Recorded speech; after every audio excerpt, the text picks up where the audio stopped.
In this video, I'm going to talk about the advantages of using two-dimensional terrain as opposed to three-dimensional terrain, both for your in-house games and your online games.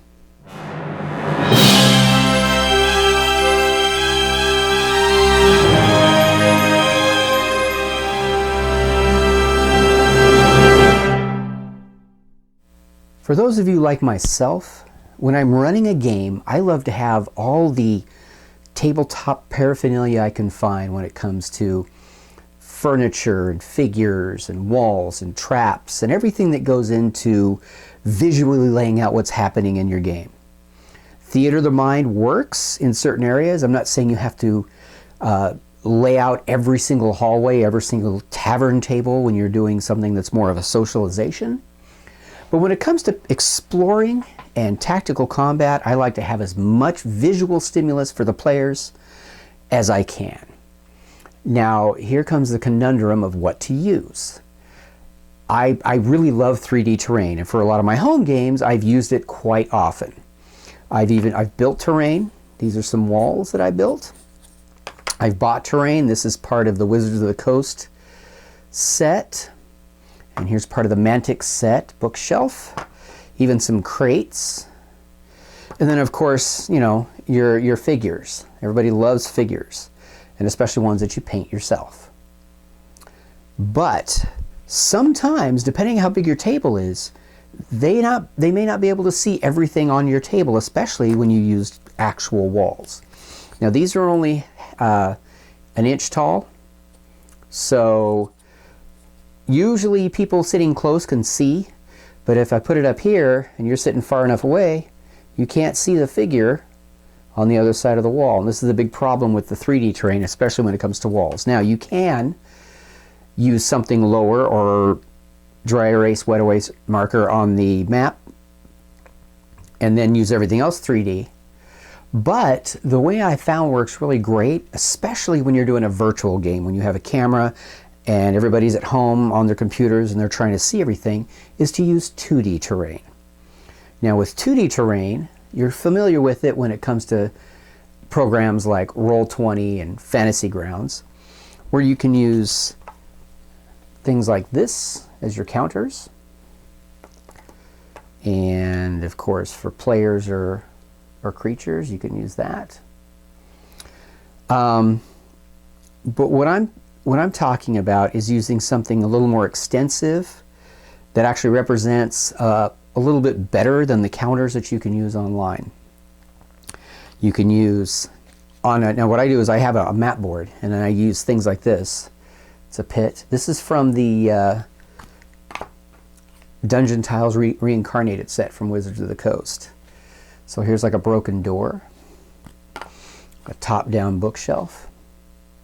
And then the counters I use, instead of the faces like you would use for Roll20 or some of the others, I actually made these. And they're actually top-down figures as well. And these are super simple to make. Basically, you find the artwork online, and you get some of these epoxy discs that are sticky-backed at a craft store. They cost like a $1.97, less than $2, when you use, like, say, their 40% off coupon. And then you just print out the artwork, stick it to that, and cut it out, and you have a top-down counter for your figure.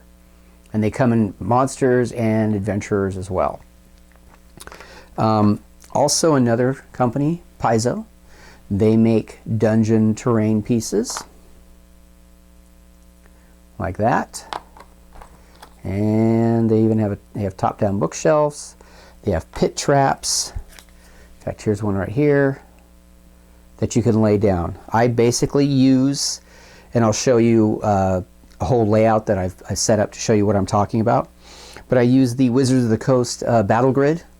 It's like a two-sided heavy cardstock laminated dungeon floor on one side, forest floor or meadow on the other side. And especially these, the tile colors blend right with that same mat. So let me do a quick layout and show you what I'm talking about. So I showed you in another video how to make these walls. And then I talked about how to make these types of tokens. Like I was saying, also you can just use these. You can just drop them in wherever you want. Because I've got a door, and this door is closed on one side and open on the other. So I've had the adventurers, they've already opened the doors coming through this hall. Some have gone down this way, and I'll show you what's down here. And others have gone this way, and there's a door right here, and I have a little piece of paper to do the fog of war thing. Or you can build the room as the door opens. You can lay down these things in the configuration you want and put everything that's in the room if you like. But for instance, you know, they could have been going down this hall, and then you just drop a trap there, and it works fine. We have an archer here, a fighter here. We have a thief who's trying to open the locks on the door, and then once he does, you can just flip the door over, showing that it's open, and he's probably stepping back. And then you remove fog of war, and in the room you have 4 orcs, you have a couple bookshelves here, you have some books and scrolls there.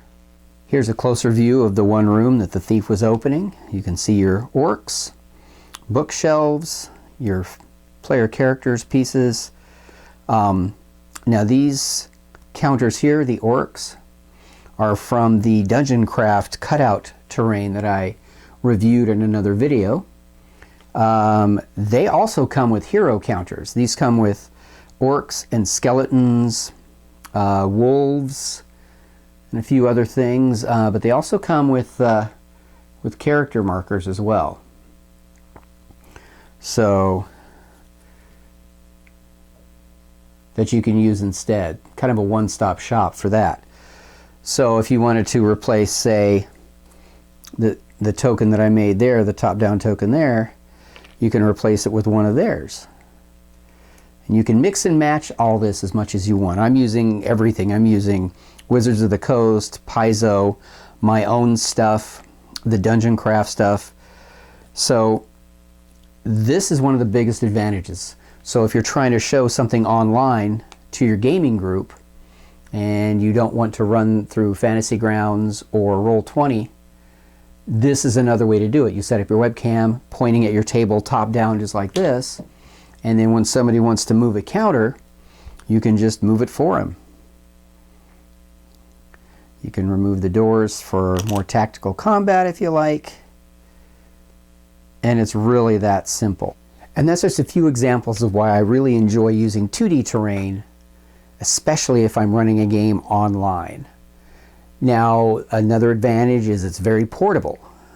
It takes a lot of room and storage space for your 3D terrain, your walls, your thicker tiles, your furniture, and your miniatures. And also all that stuff can be very expensive too. With 2D terrain, if you're using Wizards of the Coast pieces or the Dungeon Craft cutout pieces or the Paizo stuff, I use all of it along with stuff that I've created myself, like the tokens. I can fit so much just in here. These are some of the smaller pieces like this. I just fit them all in here. Some of the bigger pieces I put into a little bit larger case, and I can use stairways, wells, braziers, all the stuff that you can get 3D. There's a tile for the 2D version of it. And then also with the Wizards of the Coast battle grid, this folds up into a very thin and easily storable and transportable piece. And I can put everything I need to run a game, walls, monsters, furniture, heroes, everything into a small transportable case, because a lot of the games, like I have said before, I don't run at home, I run somewhere else. So transportability is key for what I do. And if you have any questions or comments, put them down below. Make sure you like and subscribe and hit the bell icon so you know when other videos are premiering. And until we talk again, may all your rolls be natural 20s.